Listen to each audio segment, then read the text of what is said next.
गुड्डू बोल रहा हूँ। और आज हम देखने जा रहे हैं 10 मार्च की जो मोस्ट इम्पोर्टेंट जो करंट अफेयर जो आपके एग्जाम यूपीएससी बीपीएससी एसएससी और रेलवे एग्जाम में जो पूछे जा रहे हैं जिस पैटर्न के हिसाब से वो सारे क्वेश्चन आज देखने वाले हैं।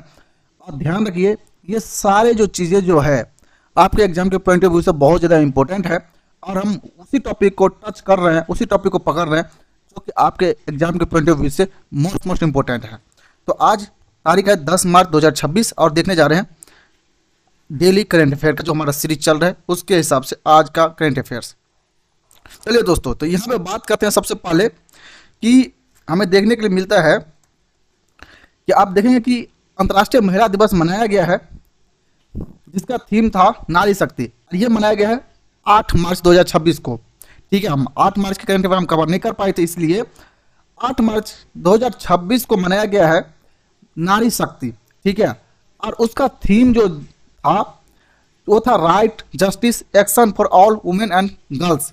इस थीम के साथ में अंतर्राष्ट्रीय महिला दिवस मनाया गया है। राइट, तो आपसे एग्जाम में ये चीज़ें जैसे पूछता है तो आप पता होना चाहिए कि इस साल का थीम कौन सा।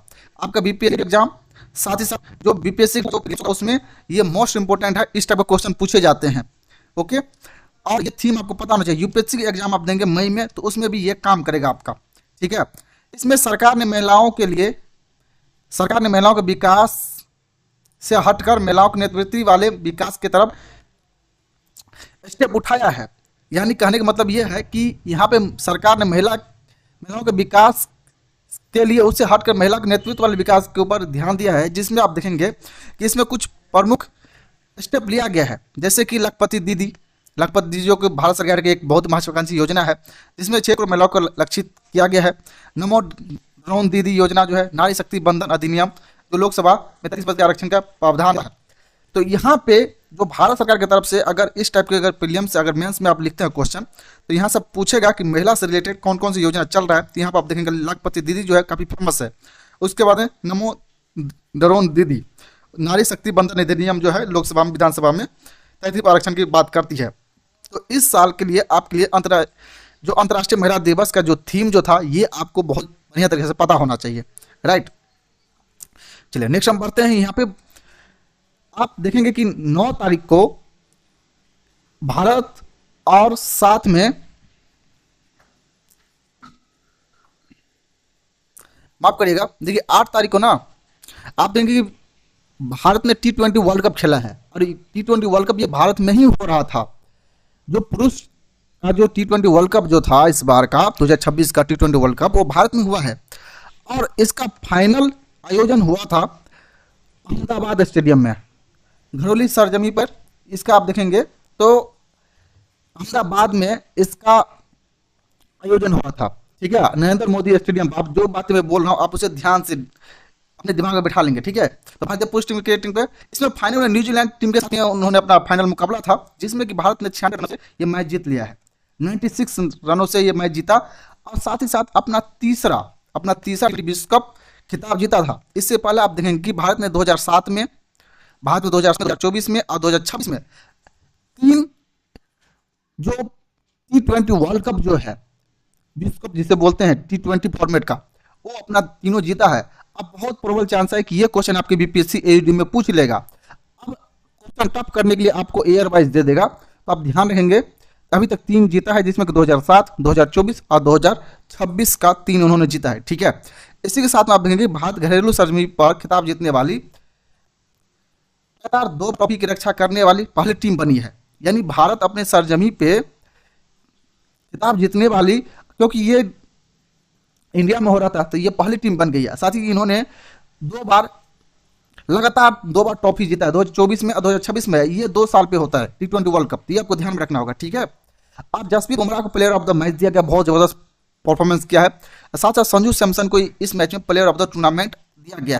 तो यहाँ पे जितने भी फैक्ट्स जो हैं मैच से रिलेटेड आपके एग्जाम की पॉइंट ऑफ व्यू से बहुत ज़्यादा इंपॉर्टेंट है। बहुत ज़्यादा टफ क्वेश्चन करेंगे तब पर भी आप यहाँ से क्वेश्चन अपना सॉल्व कर लेंगे। इतना आप होप रखिए कि अगर बहुत ज़्यादा टफ क्वेश्चन करेंगे तो भी आप यहाँ से अपना क्वेश्चन यहाँ से डील कर लेंगे। ओके, चलिए दोस्तों नेक्स्ट हम बात करें यहाँ पे रायसीना ड्रोलो के बारे में बात करते हैं जो 11th एडिशन अभी कंटिन्यू भी है, ये चल भी रहा है। तो जिसमें कि आप देखें कि कहाँ पर आयोजन किया जाता है, रायसेना डायलॉग, ये नई दिल्ली में आयोजन किया गया था। इसका थीम क्या था इस बार, वो हमारे लिए ज़्यादा जरूरी हो, जैसे में कि संस्कार, असर्सन, एकोमोडेशन और एडवांसमेंट इसकी थीम था। और लॉन्च किया गया था इसको किसके द्वारा, तो आप देखेंगे कि रायसेना साइंस डिप्लोमेसी इनिशिएटिव जो है उसके द्वारा इसे लॉन्च किया गया था। और इसका मेन उद्देश्य इस बार ये था कि विज्ञान और प्रौद्योगिकी में विदेश नीति से जोड़ना भारत की विदेश नीति को, और साथ ही एआई और कंडक्टर जैसे क्षेत्रों में सहयोग। तो इस बार आपके अगर इस टाइप का अगर इसका पर्पस अगर पूछ ले, उद्देश्य पूछ ले, तो आप ये सभी आपको पता होना चाहिए, ठीक है। उसके बाद में हमारे सामने एक बहुत बड़ा डेवलपमेंट देखने को मिला कि हुरन ग्लोबल रिच लिस्ट आई है अभी अभी, जिसमें भारत के बारे में कुछ डेटा दिया है। वो डेटा क्या है कि देखने को मिला कि भारत में 308 के साथ दुनिया में तीसरे स्थान पे पहुंच। भारत जो है, भारत 308 अरबपति है और इसके साथ में दुनिया में तीसरे स्थान पर पहुंच चुका है भारत। इसमें मुकेश अंबानी जो है, मुकेश अंबानी भारत और एशिया के सबसे व्यक्ति हैं जिनके पास में 9.8 लाख हैं। कितना? 9.8 लाख करोड़ रुपए हैं, ठीक है। इसी के साथ में रोशनी नादर मल्होत्रा जो है भारत की सबसे अमीर महिला है, टॉप 10 में इनके नाम आई है। साथ ही पहली बार देश के शीर्ष 3 अमीरों में शामिल है, ठीक है। पहली बार देश के शीर्ष 3 अमीर में शामिल है। तो ये ग्लोबल जो हुरन रिच लिस्ट जो आई है उसकी ये डेटा है। आपको यहाँ से भी क्वेश्चन, इस टाइप के क्वेश्चन देखने को मिलेंगे।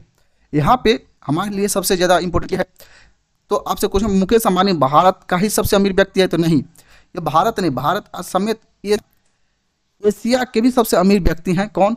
श्री मुकेश अंबानी जी। इनके बारे में, इनका रिलायंस जियो आप जानते होंगे, तो इसलिए बहुत पॉपुलर पर्सनैलिटी है। इसी के साथ में हम देखते हैं दोस्तों, यहाँ पे सीबीडी रिपोर्ट भी आई है। सीबीडी रिपोर्ट क्या बोल रहा है उसके बारे में थोड़ा बात कर लेते हैं। सीबीडी से रिलेटेड यूपीएससी के अंदर में बार बार क्वेश्चन देखे जाते हैं। सीबीडी से रिलेटेड यूपीएससी के अंदर में बार बार क्वेश्चन देखे जाते हैं। इसमें क्या है कि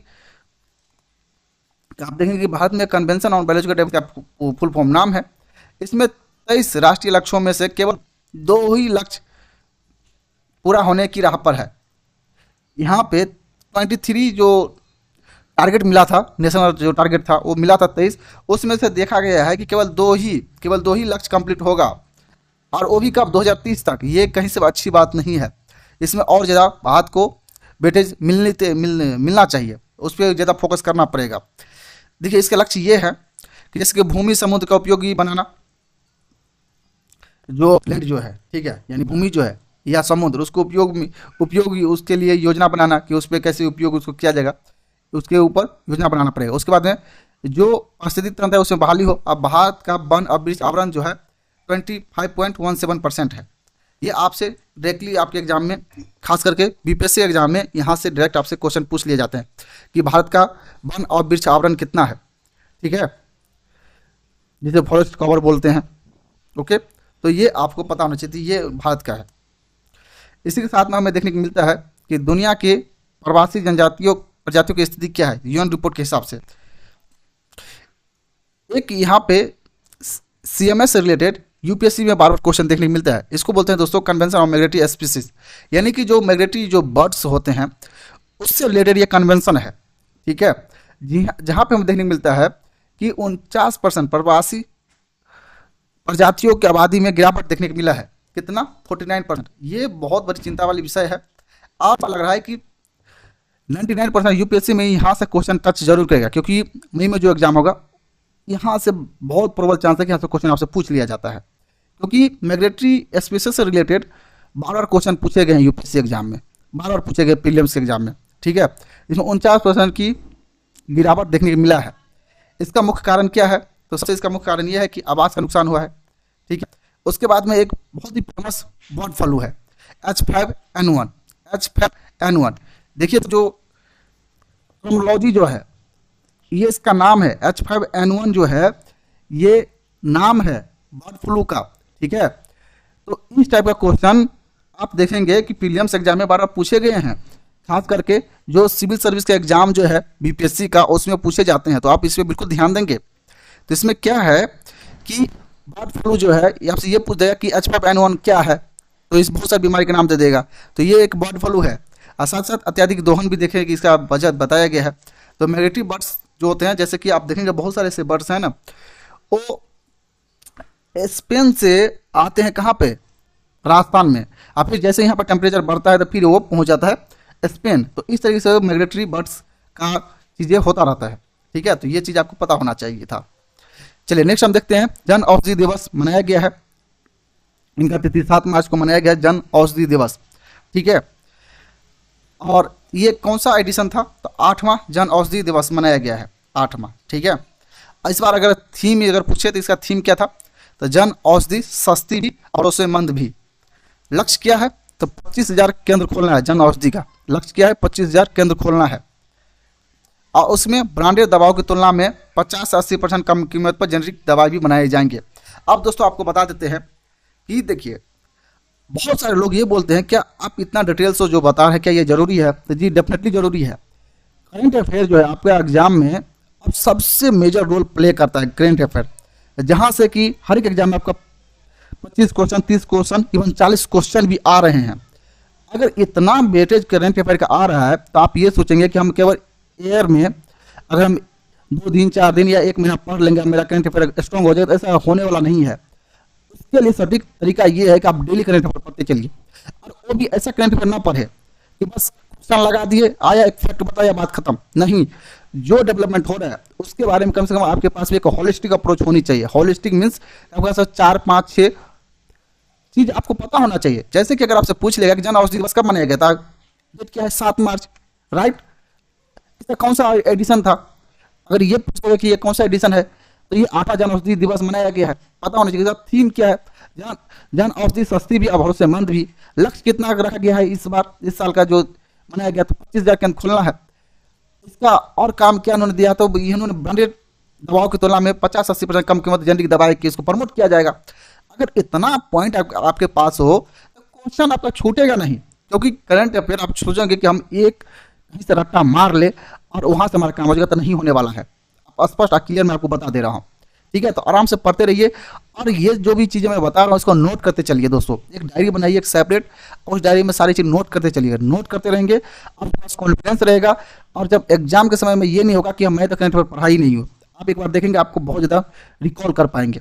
ठीक है, तो यही सबसे बेस्ट और सबसे शानदार तरीका होता है। चलिए नेक्स्ट देखते हैं कि भारत की पहली रिंग मेट्रो बनाया गया है।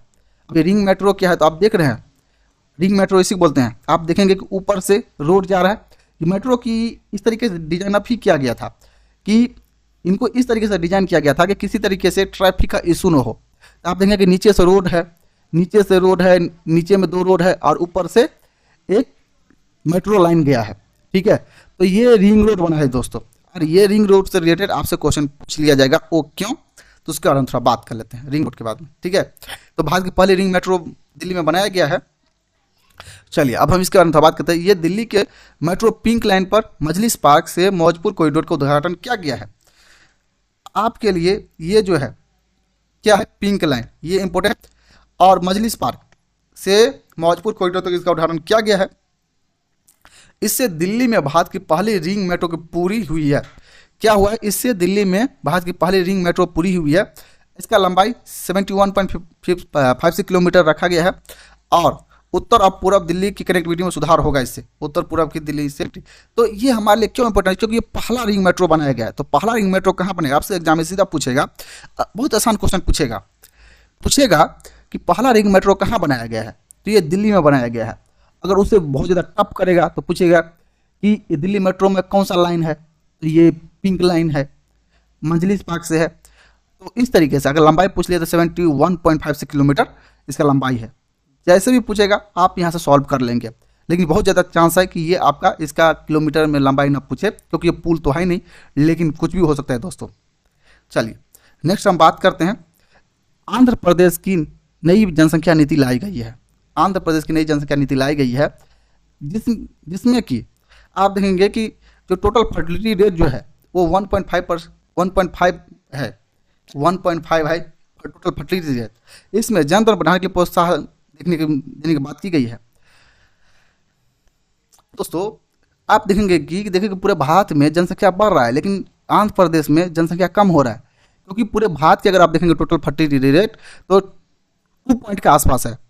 पहले 2.1 था, लेकिन अब 2 पॉइंट के आसपास है। लेकिन वहाँ यहाँ पर अगर देखें आंध्र प्रदेश में ये 1.5 चल रहा था, इसीलिए सरकार ने इसको प्रोत्साहन के लिए, इसको प्रोत्साहित करने के लिए लोग की, ताकि जो टोटल फर्टिलिटी वो बढ़े, तो उसके लिए कि यहाँ पे जनसंख्या नीति लाई गई है, जिसके तहत दूसरे और तीसरे बच्चे पर, यानी कि दूसरे और तीसरे पर आपको 25,000 रुपये मिले जनसंख्या बढ़ाने के लिए। क्या मैं बोल रहा हूँ, आंध्र प्रदेश ने एक न्यू स्कीम लॉन्च किया है। इस टाइप के क्वेश्चन आपसे एग्जाम में बहुत ज़्यादा चांस है कि पूछ ले, क्योंकि ये सब क्वेश्चन जो है ना एकदम बहुत ज़्यादा पिकअप वाली चांसेस है कि क्वेश्चन बनता है। तो इसमें ये बोला गया कि दूसरे और तीसरे बच्चे करेंगे तो आपको 25,000 दिया जाएगा, 25,000 दिया जाएगा, ठीक है। तीसरे बच्चे के लिए 18 वर्ष तक की मुफ्त शिक्षा भी मिलेगा। कितना? तो ये 18 वर्ष तक मुफ्त शिक्षा भी मिलेगा। अभी तक आपको पता हो तो अभी तक भारत में 8 वर्ष से लेकर के 14 वर्ष तक, मैक्सिमम 14 वर्ष तक मुफ्त शिक्षा की बातें की जाती है, कि 14 वर्ष तक जो आप देखेंगे कि मिडिल लेवल तक जो शिक्षा की जो मेन जो बात की गई है वो है। लेकिन यहाँ पे तीसरे बच्चे के लिए 18 वर्ष तक की मुफ्त शिक्षा की गई है। तो ये सब चीज़ आपको पता होना चाहिए दोस्तों। चलिए नेक्स्ट हम बात करते हैं यहाँ पे ग्रीन अमोनिया और ग्रीन मेथनॉल मानक के बारे में। यहाँ पे आप अमोनिया और ग्रीन मेथनॉल तो जानते ही होंगे, तो इसके बारे में बात करते हैं। देखिए यहाँ पे अधिसूचना में देखेंगे नवीन और नवीकरणीय ऊर्जा मंत्रालय द्वारा ये कुछ इसका स्टैंडर्ड सेट किया गया है। उसमें क्या बोला गया है, इसमें पहले यह है कि राष्ट्रीय हरित योजना मिशन के तहत उत्सर्जन सीमा जो है ग्रीन अमोनिया के लिए ये कर दिया 0.38 kg CO2 kg किया गया है। इसी में ग्रीन मेथनॉल के लिए 0.44 kg CO2 किया गया है। इसके जो कुछ स्टैंडर्ड जो था उसमें चेंजेस की गई है। लेकिन इस टाइप का ये जो ग्रीन अमोनिया, ये आपको ग्रीन अमोनिया क्या होता है, ग्रीन मेथनॉल क्या होता है, आप गूगल करेंगे आपको पता होना चाहिए। बाकी ये जो 0.3 kg ये जो है इसे मेमोराइज करना उतना ज़रूरी है नहीं, आपके लिए ये पता होना चाहिए कि ये ग्रीन अमोनिया ग्रीन मेथनॉल जो है इसके मंत्रालय कौन सा है। तो मंत्रालय इसका ये है नवीकरणीय ऊर्जा मंत्रालय, ठीक है। तो ये आपको मंत्रालय अच्छे से पता होना चाहिए। अब देखते हैं दोस्तों नेपाल के नए प्रधानमंत्री कौन बना है। ये आप बीपीएससी का एयू एग्जाम जो देंगे, आप बीपीएससी का एयू का जो एग्जाम आप देंगे ये आपके लिए बिल्कुल मस्ट है। ये क्यों जरूरी है उसके बारे में थोड़ा आगे हम बात करते हैं। देखिए बालेंद्र शाह को नेपाल का नया प्रधानमंत्री नियुक्त किया गया है। इन्होंने एक पार्टी बनाया था जिसका नाम है राष्ट्रीय स्वतंत्र पार्टी। ये आप याद रखेंगे, राष्ट्रीय स्वतंत्र पार्टी इनका पार्टी का नाम है। नेपाल में क्या है, नेपाल में संसदीय प्रणाली है, भारत के साथ गहरी द्विपक्षीय संबंध भी देखने को मिलता है। अब देखिए, आप देखेंगे कि आज से 6 महीना पहले नेपाल में जनजीव प्रोटेस्ट हुआ था। तो केपी ओली जो था जिसको देश छोड़ के भागना पड़ा, अब बहुत सारे वहाँ के जो मिनिस्टर था उनको सड़कों पर दौड़ाया गया, उनको सड़कों पे बहुत बुरी तरह से ट्रीटमेंट, बहुत बुरा हाल था, ठीक है। तो वहीं पे जब गवर्नमेंट चला गया, वहाँ से भाग गया केपी ओली और उनके जो मंत्री लोग जो था वहाँ से जो भाग गया, तो वहाँ पे एक चुनाव कराया गया था। उस चुनाव में आप देखेंगे कि केपी ओली की पार्टी भी कुछ भाग लिया था, लेकिन वहीं पे एक पार्टी नया उभर के आया, वो था राष्ट्रीय स्वतंत्र पार्टी। इन्होंने भी चुनाव लड़ा और इस चुनाव में इन्हीं का सरकार बना है। राष्ट्रीय स्वतंत्र पार्टी जो है उन्हीं की सरकार मिला है। और इनके पार्टी के जो नेता जो इनके पार्टी से निकला है, जिनको प्रधानमंत्री जो बना है, उनका नाम है बालेंद्र शाह। ये फोटो आप देख रहे होंगे। तो ये चीज़ें, और नेपाल हमारे बहुत ही नज़दीकी है, हमारे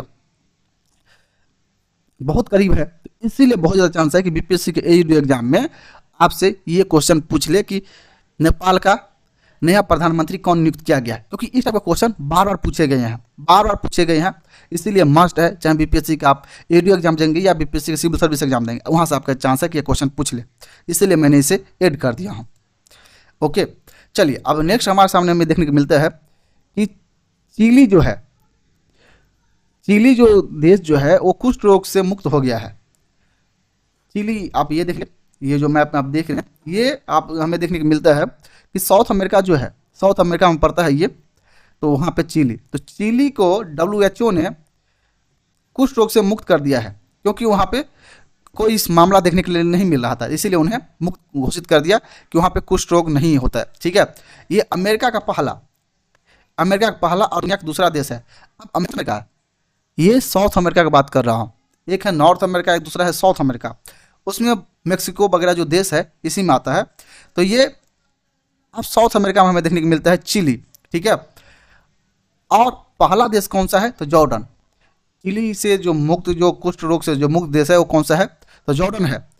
और रोग का कारण क्या है? तो यहाँ पे माइकोबैक्टीरियम जो है इसका कारण होता है कुष्ठ रोग का। तो आप कहेंगे क्या ये सब जरूरी है?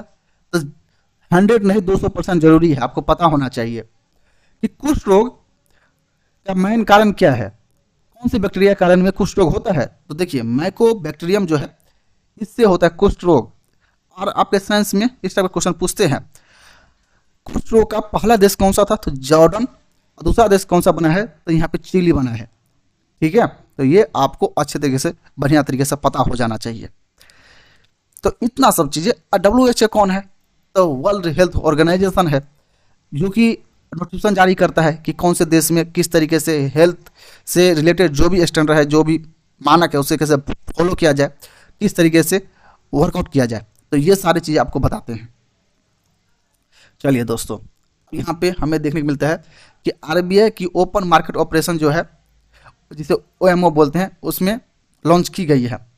इसमें यह रखा गया है कि आप OMO की खरीदने की घोषणा की गई है। RBI ने 1 लाख करोड़ रुपए की OMO जो है खरीद की घोषणा की गई है। ठीक है, इसका उद्देश्य यह है कि बैंक प्रणाली में लिक्विडिटी को बढ़ाना है। बैंक प्रणाली में लिक्विडिटी को बढ़ाना है। कारण क्या है? एडवांस टैक्स भुगतान से संबंधित नकदी। तो चलिए इसके बारे में थोड़ा अच्छे से बात करते हैं। तो लिक्विडिटी को बढ़ाना है, तो लिक्विडिटी को बढ़ाएंगे कैसे? आप बढ़ाएंगे, आप OMO जो लोगों के पास में जो ओपन मार्केट ऑपरेशंस के थ्रू जो मान के चलिए बॉन्ड लोग खरीद के रखे होते हैं, ठीक है, खरीद के रखे होते हैं, तो अब करेगा क्या RBI कि RBI जिन्होंने बॉन्ड खरीद के रखा हुआ है उनसे बॉन्ड खरीद लेगा। ठीक है, उनसे बॉन्ड खरीद लेगा। अब बॉन्ड जैसे खरीदेगा RBI, तो RBI बॉन्ड खरीदेगा तो यानी कि सामने वाले को पैसा देगा। सामने वाले को पैसा देगा तो सामने वाला को पैसा आएगा तो सामने वाला खर्च करेगा ना भाई। अगर आपके पास में अगर पैसा आ जाए तो आप जाते हो ना, समोसा खाते हो, चाउमीन खाते हो, जो भी नहीं खाना वो भी खाते रहते हो, यानी कि मार्केट में लिक्विडिटी आएगा। तो यही उसका उद्देश्य होता है RBI को, कि लगता है कि अभी जो पॉलिसी, जो मेरा जो पॉलिसी है उसमें इन्फ्लेशन बहुत ज़्यादा कमज़ोर है, मतलब इकोनॉमी में ग्रोथ लाना चाहता है RBI। ठीक है, तो इसीलिए यहाँ पे OMO की घोषणा की गई है कि जो RBI के थ्रू जो ओपन मार्केट ऑपरेशन है उसमें 1 लाख करोड़ रुपए की OMO खरीद की जाएगी RBI के द्वारा। ठीक है, इसमें एडवांस टैक्स भुगतान संबंधित नकदी की कमी को देखा गया है। ठीक है, चलिए अब हम बात करते हैं दोस्तों, एक सिप्री का रिपोर्ट आया है। सिप्री का रिपोर्ट आया है, इसका जो ड्यूरेशन जो है 2021 से लेकर 2025 तक के बीच में देखने को मिला है कि उसमें क्या क्या मेन चीज़ देखने को मिला है हमें, कि भारत दुनिया का सबसे बड़ा हथियार का आयातक देश है। भारत क्या है? दुनिया का सबसे बड़ा हथियार का आयातक देश है। और वैश्विक आयात में हिस्सेदारी भारत की 8.2% है। ठीक है, अब भारत किस किस से हथियार लेता है? तो ये फ्रांस से हो गया, इजराइल से हो गया, अमेरिका से। ठीक है, तो ये 3 जगहों से लगा भारत अपने देखने को मिलता है कि ये जो हथियार जो है वो बाई करते हैं। क्या ये चीज़ सही है? तो देखिए हमारे पास में ना 2 हमारे जो नेबरहुड्स हैं, जैसे चाइना हो गया और पाकिस्तान हो गया। आप देखेंगे कि ईस्टर्न फ्रंट पे, वेस्टर्न फ्रंट पे दोनों तरह से हमें लड़ाई लड़नी होती है, दोनों फ्रंट से हमें रेडी होना होता है। तो वहाँ पे हमें हथियार की ज़रूरत पड़ता है। आप हथियार की ज़रूरत है तो उतना मेड इन इंडिया हथियार बना नहीं पाते, इसीलिए हमें दूसरे देश से हथियार लेना पड़ता है, इम्पोर्ट करना हो तो हथियार। ठीक है, अगर हम खुद से वेपन्स बनाने लगे तो हमारे लिए बहुत बड़ी उपलब्धि होगा, लेकिन अभी ऐसा कुछ हो नहीं रहा है। तो सिप्री यही रिपोर्ट देता है कि कौन से देश कितना जो वेपन्स है वो बाई कर रहा है या सेल कर रहा है। तो उसमें देखने को मिला है कि भारत का जो हिस्सेदारी जो है, देखेंगे ये आयात कर रहा है। आयात मतलब इंपोर्ट कर रहा है। तो 8.2% मिला है भारत की हिस्सेदारी आयात के मामले में। अब भारत दुनिया का सबसे दूसरा हथियार आयातक देश है। ठीक है, पहला कौन सा है आप लोग कमेंट करके बताएंगे। तो ये सिप्री का रिपोर्ट आया है, राइट। अब नेक्स्ट हम देखते हैं कि एक यहाँ पर संवैधानिक नियुक्ति अभी मिली है, हमें देखने को मिला है। तो जिसमें कि आप देखेंगे कि राष्ट्रपति द्रौपदी मुर्मू ने कई राज्यों में राज्यपाल की नियुक्ति और हस्तांतरण किए हैं। मैं पिछले वीडियो में आपको बताया था, आप ये वीडियो देखने के बाद में वो वीडियो देख लीजिए, आपको पता चल जाएगा। इसके संबंधित प्रावधान कहाँ से मिलते हैं हमें? तो अनुच्छेद 153 से 162 तक मिलते हैं, खासकर राज्यपाल की जो नियुक्ति से संबंधित है। ठीक है, राज्यपाल से नियुक्ति से संबंधित जो है अनुच्छेद 153 से 162 तक मिलता है। अब यहाँ पे एक और डेवलपमेंट हमें देखने को मिला है कि न्यायमूर्ति सुश्रुत अरविंद धर्माधिकारी जो था, न्यायमूर्ति सुश्रुत धर्माधिकारी जो था, उसमें मद्रास उच्च न्यायालय के 55 न्यायाधीश नियुक्त किया गया है। अगर आपसे क्वेश्चन में पूछ लिया जाए कि सुश्रुत अरविंद धर्माधिकारी जो था, ये कौन से उच्च न्यायालय में इसको नियुक्ति मिला है, तो ये मद्रास हाईकोर्ट में मिलेगा। तो क्या ये सभी क्वेश्चन पूछे गए हैं एग्जाम में? तो डेली पूछे गए हैं। सिविल सर्विस का अगर प्रीवियस ईयर क्वेश्चन देखेंगे तो वहाँ पे कश्मीर में कौन से न्यायाधीश को नियुक्त किया गया, ये एक बार क्वेश्चन पूछा गया। तो इसी तरीके से आपसे पूछ लिया जा सकता है कि मद्रास में उच्च न्यायालय के न्यायमूर्ति को कहाँ पे नियुक्त किया गया है। अरे इंपॉर्टेंट ये है कि ये मुख्य न्यायाधीश है। कौन सा है? मुख्य न्यायाधीश है। चीफ जस्टिस जो है मद्रास हाईकोर्ट के बनाए गए हैं सुश्रुत अरविंद धर्माधिकारी को। तो इतनी चीज आपको पता होना चाहिए। ठीक है दोस्तों, तो इस तरीके से आज जो 10 तारीख का जो 10 जो 15 जो इम्पोर्टेंट जो टॉपिक जो था, 15 जो इम्पोर्टेंट जो हमारे लिए जो इम्पोर्टेंट जो करंट अफेयर्स जो था वो हमने देखने का प्रयास किया। ठीक है, तो इस तरीके से आज का हमारा जो 10 मार्च का जो करंट अफेयर का जो सीरीज था आज यहाँ से समाप्त होता है। और हम लोग कल का भी करंट अफेयर देखेंगे डेली करंट अफेयर के सीरीज में। ठीक है, तो इसी टाइम पे आप लोग आ जाइएगा, हमारे साथ जुड़िएगा। अगर आपको हमारा एफर्ट, हमारा प्रयास अच्छा लग रहा हो तो आप लोग वीडियो को लाइक कर दीजिए और चैनल को सब्सक्राइब भी जरूर कर ले, बिकॉज यहाँ पे आपको प्रीमियम क्वालिटी कंटेंट दिया जा रहा है। मेक श्योर पूरी कोशिश है कि ऐसा कंटेंट आपको दूसरे प्लेटफॉर्म पे देखने का ना मिले। ठीक है, तो चलिए गुड बाय, टेक केयर, पढ़ाई करते रहिए। मिलते हैं कल के वीडियो में। Thank you so much.